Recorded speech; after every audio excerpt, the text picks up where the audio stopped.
Le compte à rebours de la Ryder Cup 2018 s'accélère. Ce mardi 30 juin, en compagnie de Patrick Caner, ministre de la Ville, de la Jeunesse et des Sports, le comité national de pilotage de la Ryder Cup a été officiellement lancé. Objectif, prendre connaissance du travail effectué depuis l'attribution de la compétition à la France et mettre en place les prochaines étapes. La Ryder Cup, un événement sans précédent pour l'Hexagone qui se place dans la tradition du pays à recevoir de grandes compétitions. Pouvoir recevoir en 2018 à Saint-Quentin-en-Yvelines la Ryder Cup, c'est un événement très important au plan local, mais aussi en termes de rayonnement international. Et donc, quelque part, c'est une reconnaissance, mais c'est aussi une capacité pour nous à pouvoir nous projeter vis-à-vis des autres nations. Et le savoir-faire français va s'exporter. C'est pour cela que nous avons créé une filière de l'économie du sport avec Emmanuel Macron, parce que derrière ça, il y a des enjeux de création de richesse et donc d'emploi. Je n'oublie pas cette dimension-là dans un pays qui a un taux de chômage que vous connaissez.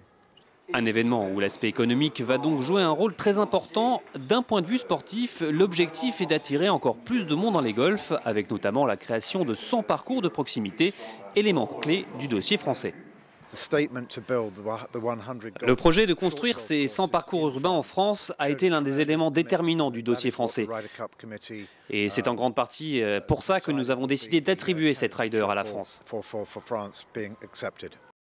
Et pour remporter le droit d'accueillir l'une des 3 compétitions les plus regardées dans le monde, le dossier français s'est appuyé sur le golf national.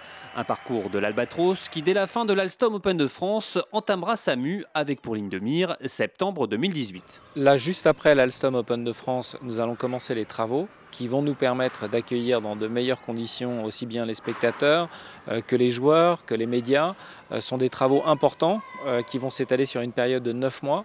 D'un point de vue environnemental également, grâce aux travaux notamment de drainage et d'irrigation, nous allons pouvoir moins consommer d'eau, en récupérer une grande partie. Donc ce sont des travaux qui sont extrêmement importants et que nous allons devoir réaliser entre 2 Open de France, puisque l'année prochaine, l'Alstom Open de France devra encore se dérouler sur le parcours de la Ryder Cup 2018. Mais quoi qu'il en soit, ce premier comité national de pilotage a placé les bases d'une Ryder Cup que tout le monde attend et a montré l'unité de l'État autour de la Fédération française de golf. D'abord, il y a les représentants de Ryder Cup Europe qui sont là et c'est important pour eux de voir à quel niveau l'État est impliqué. Et ensuite, les représentants des collectivités.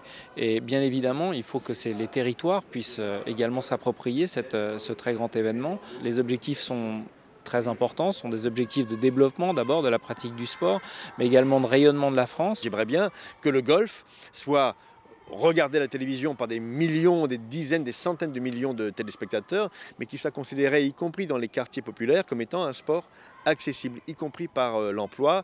Ce que j'ai dit tout à l'heure à la conférence de presse, c'est que j'aimerais que, comme il y a une trentaine d'années avec le tennis, nous ayons la même évolution pour le golf.